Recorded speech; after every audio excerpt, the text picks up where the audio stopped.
Great to have you on Business Glide. Let's have a conversation around public policy issues, business, and economics at large. I'm Richard Mwenja. Welcome on board. Prof is here with me. As I always say on this show, our low budget and local economist. Prof, how are you doing today? High budget. High budget. High budget economists. I've told you I want this economist to come and debate me. I'm not seeing them. Time is coming. Bring one here. I'm slating them for the Bring program. one of your own. Bring your senior. You call them your seniors. Bring your senior economist here. The one you refer to as senior. Let him sit here and we talk. Two are in the pipeline. Yes. All right. Prof, let's have a conversation around decongesting Nairobi City. There's actually been this increased call that it's high time, be it when it comes to the traffic flow in Nairobi or even decongesting the human population. It's something we need to look into keenly. Let's start with human settlement part of this conversation. A while ago, Kotu Secretary General Francis Atwoli made his reservations and talked about this need for us to now relocate people outside Nairobi CBD, maybe even take part of Nairobi National Park, make residential settlement for people. And this is a conversation that at some point you supported. When it comes to human settlement and just getting people outside the Nairobi CBD and making people have dignified homes beyond Kibera and Mukuru kwa Jenga, do you think we can tap into the Atwoli opinion? For me, people come first. In my conversation, I am sure about one thing. In my thinking and in my mind, human beings come first. Before sorting matatu? Before anything, human beings come first. You cannot even convince me we can have a forest in Nairobi when people are staying in Kibra. You can't convince me. That is a conversation I will not even be willing to be part of. You cannot convince me there is an investment in Thika where people are planting trees in the metropolis and pineapple. You can't. That's not a conversation I can have with you. It's not possible. And therefore, much as we need to protect our wildlife, our heritage, which is our heritage, True. which is a human heritage, much as we celebrate our animals and our parks, and as much as they are part of our tourism and all that kind of thing, and the human heritage, so long as they stand in the way of human dignity, I will go the Atwoli way. The question I may want to ask is, before I approach Nairobi National Park to settle human beings, do I have other options? And indeed, there are many options. There? There are many options. Beyond the park? Yeah, there are many options. I've given you this from Langata Prison, Ngong Road, around Southern Bypass, where Juma was killed, all the way to Ngong. There's a forest there called Olulua Forest. We can, for every tree in that forest, we can plant 1,000 others elsewhere, and not even far from here. You only need to travel from Kibiko. This place, there's a place called, I've forgotten the name, the Suswa Road. When you are in Ngong, there's a road that can take you all the way to Suswa.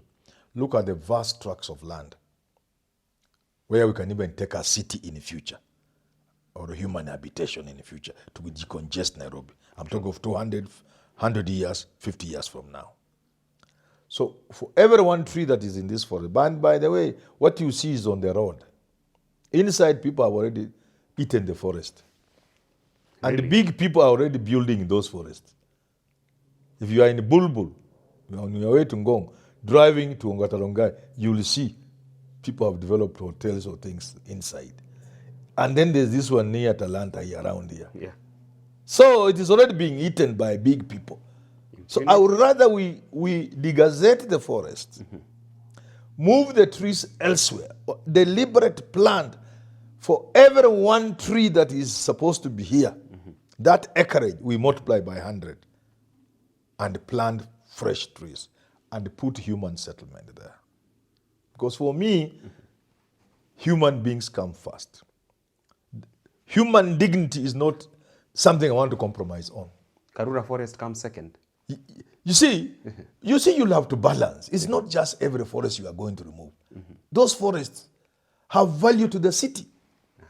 The city of so many human beings breathing in and out requires fresh air, it requires trees. Human beings also require beauty. aesthetics. It can't just be concrete. There must be trees, there must be green. We must have green spaces. So not anybody, let nobody jump on me. I know what I'm talking about. Yeah, I'm not saying we clear Karula forest. But while that is happening, Mabwenyenye are clearing the forest. So we must protect our forests. We must make everything fit into human dignity. The beauty of life. Human beings must live beautiful lives, dignified lives. And you cannot talk of a dignified life without beauty. And you cannot talk of beauty without greening the city. So as we look for human settlement, we will bear in mind, you can't create a concrete jungle. That will not create value, that will not create dignity, you know, that beauty. There's a word I've been looking for, is quite lost. You know, human beings must live meaningful lives. That's what I was looking for. Meaningful lives. Meaningful lives. But even before we go for a forest prof. Happiness. Happiness index. The final indicator is happiness. You cannot be happy in a concrete jungle. But surely, you cannot even mention the word happiness with 80% of the people living in places they can't even access a toilet. Where water is a rumor, not clean water, just water. You see what I'm saying?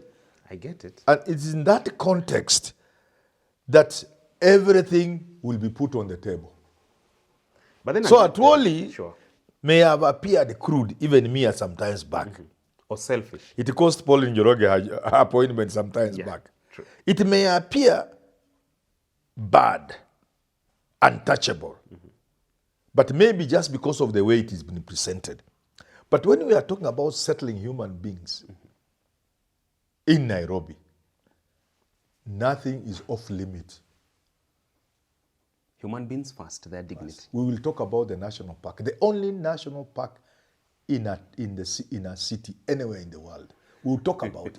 We'll ask ourselves, is it possible human beings can stay in Kawangware, Korogosho, Mukuru Kwanjenga, where there are no access to toilets and everything else? Don't talk about clean water, piped water, no. Don't talk about roads. Just talk about the basics even. Kibra and the rest. When we have 29, almost 30,000 acres of land for animals to roam in, when these animals can be relocated elsewhere. That's a conversation we must have. If we don't have it... It's a very emotive subject. Yeah, if we don't have it, we shall have it at some point. But maybe in a more ugly way. Because sure. If you cause severe conflict between human beings and the animals, and the human being has been endowed with a higher brain than the animal, the human beings will kill the animals. So where are you? How clever are you? If you say, whenever the Maasai come in conflict with animals, the interests of the animals prevail. When you kill a Maasai man, let's not even have a conversation around compensation. Unless the person killed is white, a white tourist or something like that. A local will be given 5,000, I don't know, you know. After 2-3 years. And then they eat the animals of the Maasai. And you continue protecting the animal. It will get to a point when the Maasai will kill those animals. And killing animals, you don't have to spear them. Human beings have the brains. So if you do not have a conversation around a national park within the city that is terribly congested, you will end up with a disaster for the animals. So a conversation is a good way of mitigating disaster. So this is beyond Sakaja? No, it's that Sakaja cannot handle that. You cannot, nobody, not even the president can say, let's clear Nairobi National Park. Nobody. We can only start a conversation. Both state and non-state Manyora, actors on board. Atwoli, Richard, anybody else, Pauline. We can start a conversation, which is in order. But nobody, even if Ruto stood somewhere and said, I am ordering executive order, national park, he will not be allowed. We hive off. This is not an individual's heritage. This is a national heritage.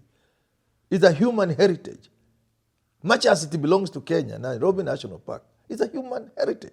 So, no one individual, even Parliament cannot just meet one afternoon and say remove Nairobi National Park. But having the conversation is what I've been talking about. And those advocating for this conversation may do so without being sensitive to certain things. May be crude, may be abrupt, may be tactless. But nevertheless, they are advocating for a conversation. We need a conversation around human settlement in Nairobi. And you will not have that conversation around human settlement in Nairobi without touching the spaces. But like I said before, before you touch Nairobi National Park, have you exhausted the other options? There are many other options. The first option is to ask ourselves, how many spaces do we have in Nairobi and around Nairobi, in the metropolitan space? How many empty spaces do you have? People are holding spaces for speculative purposes. Are we obeying the municipal law? Why are we allowing people to sell land in Nairobi? Land is never for sale. If land was for sale in New York, you wouldn't afford a house in New York. Houses in towns and cities are affordable because land is not for sale. Land is to be allocated for a specific purpose. If you don't develop within the stipulated time, around 48 months, 4 years, it reverts back to the state allocating authority. In this case, city. What we have been doing, people get allocated land and they sell. Mwenye amenunua anajua hii ni shida, anauzia the third generation buyer. And then the fourth. Now they say they are safe. You saw the story of Weston. Yeah, sure. So a Manyora president will reverse all that. You don't hold land for speculative purposes. If you ever bought land, there has been a ruling recently that says we don't look at a title. No, we don't look at title. We look at the history of the land, of the acquisition. If from the word go it was fraudulent, you cannot splash a title to us, this is my title. Whom did you buy from? Whom did he buy from? If it was public land that was acquired illegally, it will go back to the public. All right, there you have it. That has been our conversation with Professor Herman Manyora. Time now for a Fun of the Week on Business Glide. It is none other than this senior partner at Mburu Advocates. That's lawyer Simon Mburu. Simon Mburu, thank you very much. Learned friend. All right, there you have it. Do enjoy the rest of your viewing. Up next on your screen is the Business Glide African Proverb of the Day.